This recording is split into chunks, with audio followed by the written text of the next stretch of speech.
चुड़ैल की बांसुरी। एक सुहाना सा दिन होता है और मगन, रामलाला, चंदन, राजन, तपन और गोलू के पापा गांव के बरगद के पेड़ के नीचे बैठकर अपनी शाम की गपशप कर रहे हैं। अरे रामलाला और चंदन, तुम्हारी फसल कैसी चल रही है इस साल? अरे बंधु, क्या बताएं, बारिश ने तो परेशान कर रखा है।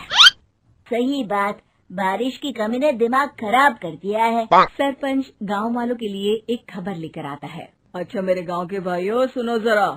हमारी सरकार ने किसानों के लिए शहर में एक सेमिनार का आयोजन किया है, जिसमें वो खेतों के बारे में और भी कुछ जानकारी देंगे। तो मुझे लगता है कि हमें वहां जाना चाहिए। सरपंच जी, मेरे खेतों में कीड़ों ने परेशान कर दिया है, उसके लिए कुछ जानकारी मिलेगी क्या? बिल्कुल, तुम्हारे खेतों के बारे में तुम्हें सारी जानकारी देंगे वो लोग। तुम तीनों को जाना चाहिए, बहुत फायदा होगा तुम्हें उससे। ये कहकर सरपंच वहाँ से चला जाता है और तीनों सोचते हैं कि वो शाम के वक्त मैदान पर मिलेंगे और वहीं से रवाना हो जाएंगे। तीनों दोस्त मैदान पर मिलते हैं और जैसे ही निकलना शुरू करते हैं तभी एक बांसुरी की आवाज सुनकर वो भी उसी ओर सम्मोहित स्थिति में चलना शुरू कर देते हैं। कुछ बच्चे हर बार की तरह अपना दोपहर का फुटबॉल का गेम खेल रहे हैं। पकड़ लिया, पकड़ के दिखा मुझे, इतना भी नहीं कर सकता। अच्छा, कितना भागेगा? आखिरकार तो मेरी पकड़ में आ ही जाएगा। हाँ, तुझे पता नहीं तपन, राजन कितनी तेज दौड़ लगा सकता है। खेलते खेलते अचानक से एक बांसुरी की मीठी आवाज सुनाई पड़ती है। सारे बच्चे उसका पीछा करने लगते हैं। शाम हो गई है और बच्चों के घर न आने की वजह से उनकी माँ मैदान में पहुँच जाती है। राजन बेटे, अरे ओ राजन बेटे, किधर चले गए? इतनी देर हो गई, घर वापस क्यों नहीं आए बेटे? तपन बेटा, चलो घर, शाम हो गई है, कितना खेलोगे? और गोलू, ओ गोलू! तीनों की माँ एक दूसरे को देखने लगती है और उन्हें एहसास होता है कि उन तीनों के बेटे घर आए ही नहीं। अरे राजन और गोलू की मम्मी, आप इधर? राजन और गोलू घर नहीं आए क्या अभी तक? नहीं तो दोपहर में राजन मुझे बताकर गया था कि वो तपन और गोलू के साथ खेलने जा रहा है। मैंने सुना है कि गांव में एक चुड़ैल घूम रही है, कहीं वही तो नहीं ले गई ना हमारे बच्चों को? ऐसा कुछ नहीं हुआ होगा, हम तीनों अलग अलग जगह ढूंढते हैं, इधर ही खेल रहे होंगे तीनों बच्चे। ये कहकर तीनों बच्चों की माएं उन्हें ढूंढने निकल गई। बहुत देर हो गई और फिर भी तीनों बच्चे मिले नहीं। तीनों की माएं मैदान पर फिर से मिलती हैं। सुनिए जी, ये तीनों मिल ही नहीं रहे हैं और मेरे दिमाग में बहुत बुरे बुरे ख्याल आ रहे हैं। आप चिंता मत कीजिए, हम सरपंच से जाकर बात करते हैं, वो हमारी मदद करेंगे। गोलू की माँ सही कह रही हो, चलो चलते हैं। एक उम्मीद की आशा लेकर तीनों अपने बेटों की फिक्र में सरपंच के घर जा पहुंचती है। सरपंच अपनी शाम की चाय पी रहे हैं और अखबार पढ़ रहे हैं। तभी तीनों की माँ हड़बड़ी में भागकर उनके पास आती है। अरे अरे, आप तीनों इतनी डरी हुई क्यों हो? क्या हुआ? ऐसी क्या बात हो गई? तिवारी जी, हमारे लड़के दोपहर से खेलने गए हैं और अब तक लौटे नहीं हैं। हमने उन्हें सब जगह ढूंढा, लेकिन हमें वो मिले ही नहीं, इसीलिए हम भागकर आपके पास आ गए। अच्छा, इनके पिता कहाँ है? ये कुछ काम के लिए शहर गए हैं, इसीलिए हम भागकर आपके पास आए हैं। हाँ, मैं उसके बारे में भूल ही गया था। एक काम कीजिए, मुझे उस जगह लेकर चलिए जिधर वो आखिरी बार खेल रहे थे। सरपंच घर से एक डंडा लेकर तीनों के साथ मैदान की ओर निकल पड़ते हैं। तीनों मैदान पर पहुंच जाते हैं और उन्हें ढूंढने के लिए कुछ सुराग खोजना शुरू करते हैं। आपको कोई ऐसी जगह पता है जहां ये तीनों साथ में मिलते हैं? नहीं जी, ऐसी तो कोई जगह नहीं पता। अचानक से वही बांसुरी की आवाज आना शुरू हो जाता है और सरपंच सम्मोहित होकर उस आवाज की तरफ जाना शुरू कर देते हैं। अरे तिवारी जी, आप ठीक तो हैं? कहाँ जा रहे हैं? अरे ओ तिवारी जी, वो हमें सुन नहीं पा रहे हैं क्या? सरपंच बांसुरी की धुन में झुककर उसी दिशा में आगे बढ़ रहे थे। ये आवाज कैसी? ऐसा लग रहा है कि कोई बांसुरी बजा रहा हो। हाँ, सरपंच जी भी उसी दिशा में जा रहे हैं। सरपंच का पीछा कर तीनों मैदान के टूटे हुए बंगले पर पहुंच गए और सरपंच के पीछे दरवाजे के अंदर घुस गए। तीनों बंगले के अंदर झांकते हैं तो देखते हैं कि बहुत अच्छे से संभाला गया है बंगला। उतने में एक हंसी की आवाज आती है। मेरी बांसुरी, तूने मुझे आज तक कभी तंग नहीं किया। हमेशा अपने जादू से लड़कों को खींच लाती है।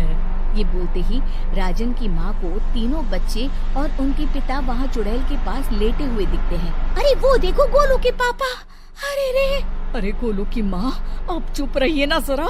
उस चुड़ैल ने देख लिया तो हम भी फंस जाएंगे। इन्हें बचाएगा कौन? लगता है ये शहर गए ही नहीं और इस चुड़ैल ने इन सबको भी यही बुला लिया है। अब हमें इन्हें छुड़ाना होगा। एक काम करते हैं।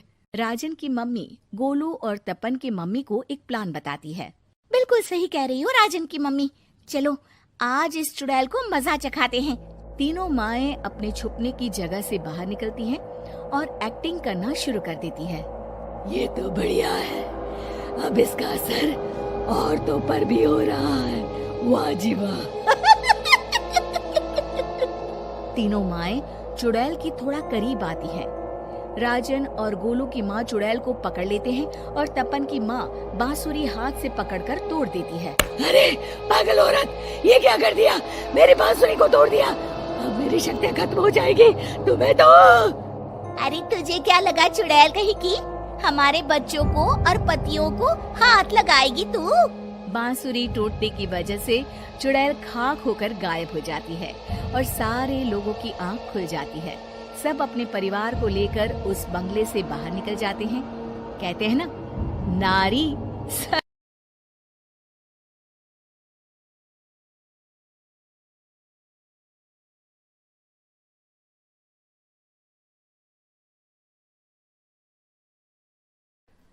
खूनी दुल्हन। आरती और विकास अपने माँ बाप के साथ दिल्ली में रहते हैं। जर्नलिस्ट होने की वजह से विकास को बहुत बार काम के लिए देर रात तक ऑफिस में रहना पड़ता है, जिस पर ज्यादातर आरती जाग कर उसका इंतजार करती रहती है। इसी तरह एक रात आरती विकास का इंतजार करते हुए घर की बालकनी में खड़ी होती है। इनकी जॉब तो जैसे मेरी सौतन बन गई है। मुझसे ज्यादा उसी के साथ टाइम स्पेंड करते हैं और हम यहाँ इंतजार करते हुए मर जाएं। अपने आप से ये सब बोलते हुए आरती की नजर मोहल्ले के कोने वाले घर पर पड़ती है, जिसकी लाइट्स ऑन देखकर वो हैरान रह जाती है। ये इस घर की लाइट्स कैसे ऑन हो सकती हैं? यहाँ तो सालों से कोई नहीं रहता।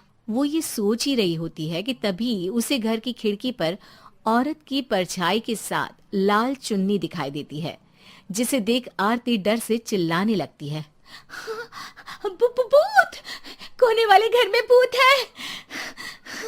आरती की आवाज सुन उसके घर वालों के साथ मोहल्ले के लोग भी अपनी बालकनी में निकल आते हैं। अरे क्या हुआ? आधी रात में बावरों की तरह क्यों चिल्ला रही है? भूत! वहाँ भूत है। आरती की बात से सब उस घर की तरफ देखने लगते हैं, लेकिन वहाँ कुछ नहीं होता। भाभी जी, लगता है आपने सपना देखा होगा। मैं बालकनी में खड़ी होकर सोऊंगी क्या? बता रही हूँ, अपनी आंखों से देखा है। घर की लाइट्स ऑन थी और वहाँ किसी का साया भी था। अरे तुम अक्सर विकास भैया के इंतजार में देर रात तक जागती हो ना, क्या पता नींद पूरी नहीं होने की वजह से कोई भ्रम हुआ हो। मोहल्ले के सब लोग और आरती के सास ससुर उसे समझा ही रहे होते हैं कि अचानक उसी घर से किसी औरत के गाने की आवाज सुनाई देती है। आजा ओ मेरे प्रियतम आजा।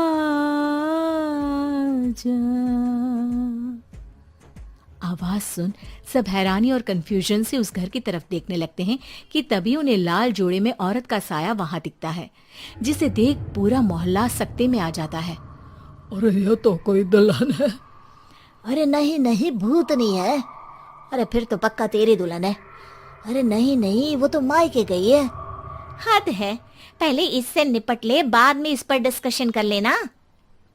बड़ा भ्रम बोल रहे थे ना, अब फटी ना सबकी। और नहीं नहीं, मैं किसी से नहीं डरता भाभी जी। भूत जैसा कुछ नहीं होता। या तो इस घर के मालिक यहाँ आ गए हैं या फिर किसी ने खाली घर देखकर कब्जा कर लिया है। हमें वहाँ जाकर देखना चाहिए। बात में लॉजिक मानकर सब बाहर इकट्ठा हो जाते हैं कि तभी विकास भी वहां पहुंच जाता है। क्या बात है, इतनी रात को पूरा मोहल्ला यहाँ कैसे? भूतिया दुल्हन की वजह से। क्या तुम्हारे अलावा भी कोई दुल्हन भूतिया हो सकती है? इस भूतनी का किस्सा निपटने दो, फिर तुम्हें अपनी भूतनी दिखाती हूँ। अब सारे लोग मिलकर विकास को पूरी बात बताते हैं, जिसे सुन वो भी उनके साथ जाने के लिए तैयार हो जाता है। जिसके बाद वो सब डरते हुए उस घर के सामने जाकर खड़े हो जाते हैं। तुम सब यहीं रुको, मैं अंदर जाता हूँ। अकेले जाओगे? अरे नहीं नहीं, आप सबकी नकली भूतनी भी तो होगी ना मेरे साथ। कैसा मजाक कर रहा है यार। रुक, मैं चलता हूँ साथ में। क्या मैं चलता हूँ? ये क्या गोवा घूमने जा रहे हैं जो मैं भी साथ चलता हूँ? कहीं नहीं जाओगे तुम, यहीं मेरे पास खड़े रहो। बहू सिचुएशन समझो। हाँ, घर जाकर सुना लेना। हे भगवान, मम्मी तुम किसकी मम्मी हो? ओह, इन्हें सब कुछ अभी करना है क्या? नहीं, यहाँ पंचायत बैठा देते हैं आपके परिवार के लिए। इस पर मामला शांत करके अब वो लोग इधर उधर से घर के अंदर झांकने की कोशिश करते हैं। उन्हें घर के अंदर लाल जोड़ा, सिंदूर और मंगलसूत्र के साथ चारों तरफ खून बिखरा हुआ दिखता है। इसे देखकर सबकी हवाइयां उड़ जाती है। भाई ये सब क्या है? अब तो मुझे भी डर लग रहा है। आ गए मरने, अब तुम्हें मुझसे कौन बचाएगा? उस नजारे के साथ सोने पर सुहागे की तरफ भूतनी की आवाज सुन वो सब तुरंत वहां से भाग खड़े होते हैं। ये सब क्या था? अब हम क्या करेंगे? हमारे मोहल्ले में भूतनी आ गई जो सबको मारना चाहती है। ओ भाभी जी, मैं फिर बोल रहा हूँ, भूतनी जैसा कुछ नहीं होता। मुझे तो पक्का यकीन है कि यहाँ किसी गलत इंसान ने गलत काम करने के लिए कब्जा कर लिया है और लोगों को घर से दूर रखने के लिए ये सब कर रहा है। तुम इतने यकीन के साथ कैसे बोल सकते हो? फिल्मों में ऐसे ही तो दिखाते हैं। हे भगवान, ये फिल्म नहीं, ये रियल लाइफ है। हमें शांति से कुछ सोचना चाहिए। सब हमारे घर चलो। सब आरती के घर में इकट्ठा हो जाते हैं। रात भर आधी नींद और बिल्कुल ना चल रहे दिमाग के साथ सब सॉल्यूशन सोचने की बहुत कोशिश करते हैं, लेकिन कुछ नहीं होता। इसी तरह सुबह हो जाती है। ऐसे कोई भी उपाय नहीं निकलेगा। सब पूरी रात के थके हुए हैं। घर जाओ, थोड़ा आराम कर, फ्रेश होकर फिर आ जाना, उसके बाद सोचते हैं कुछ। डरे सहमे लोग जैसे ही अपने घर जाने लगते हैं, तभी विकास को उस घर में कोई हरकत नजर आती है, जिस पर वो किसी को कुछ बताए बिना चुपचाप वहां पहुंच जाता है और कुछ देर बाद घर आकर सबको दोबारा इकट्ठा कर उस घर के पीछे वाले खिड़की पर ले जाता है। विकास, क्या खेल लगा रखा है? ये कोई मजाक नहीं है। वही तो, मजाक नहीं, बहुत बड़ा मजाक है। अंदर देखो। जैसे ही सब उस खिड़की से अंदर देखते हैं तो उनकी आंखें खुली की खुली रह जाती है। मूवी की शूटिंग!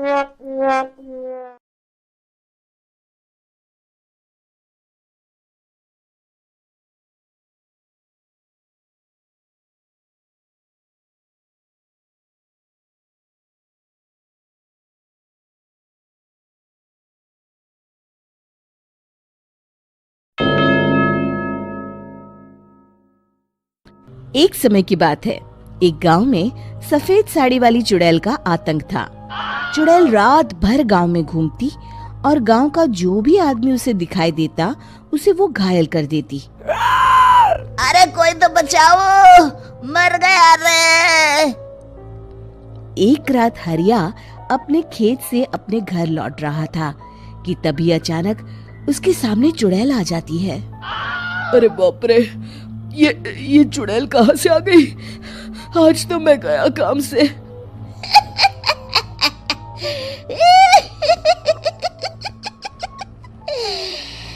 आज मुझे मेरा शिकार मिल गया। अरे चुड़ैल दीदी, मुझे छोड़ दो। जैसे ही चुड़ैल हरिया की तरफ बढ़ती है, हरिया वहाँ से भाग जाता है और अपने घर के दरवाजे पे पहुँचता है। अरे भगवान, जल्दी से दरवाजा खोलो, मेरे पीछे चुड़ैल पड़ी है। हरिया की पत्नी जल्दी से दरवाजा खोल देती है। अरे आप इतना हाफ क्यों रहे हैं?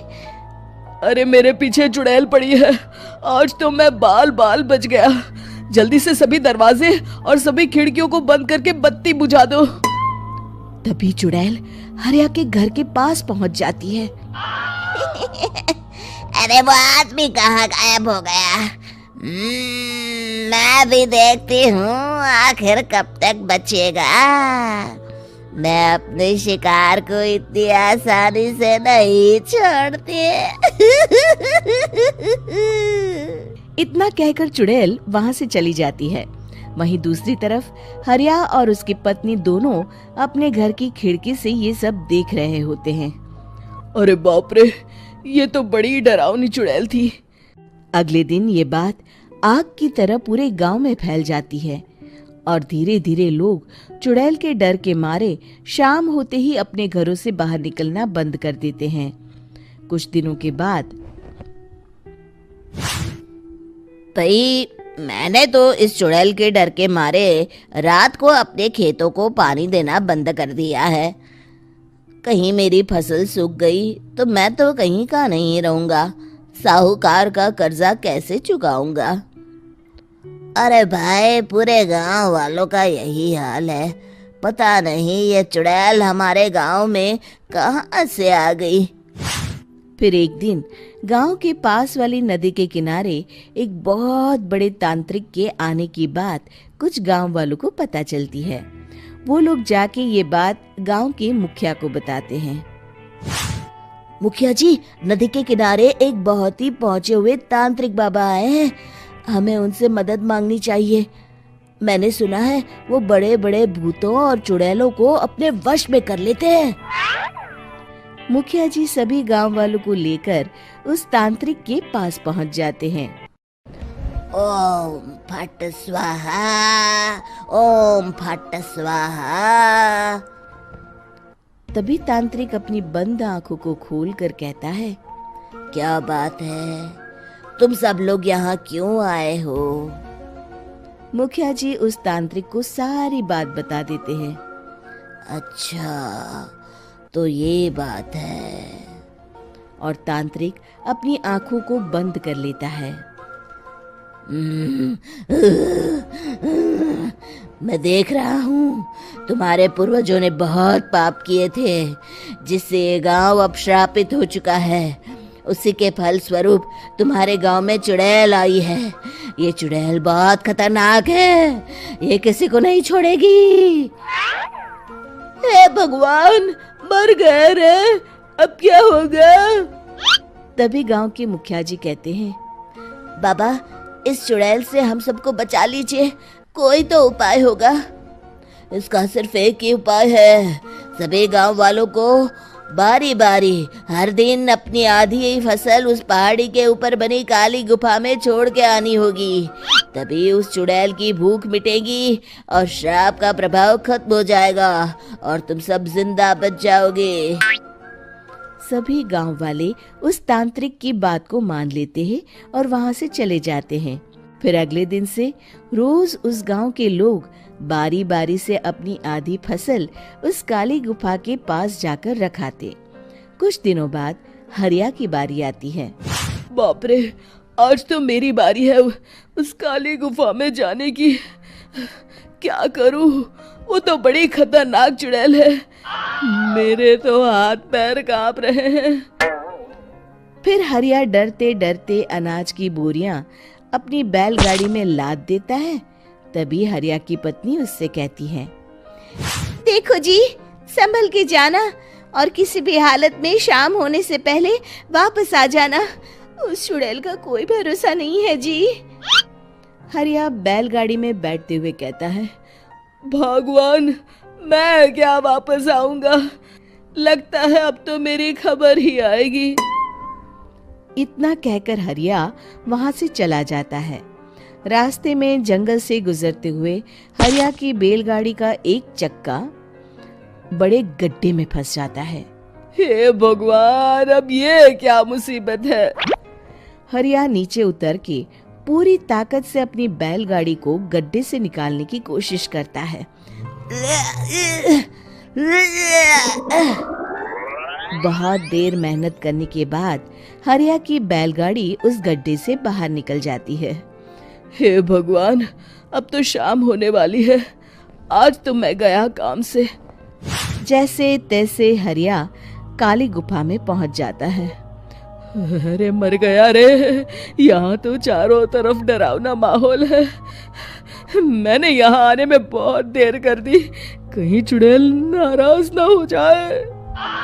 हरिया अनाज की बोरियां वहां रख के जैसे ही जाने लगता है, तभी उसे किसी के आने की आवाज सुनाई देती है।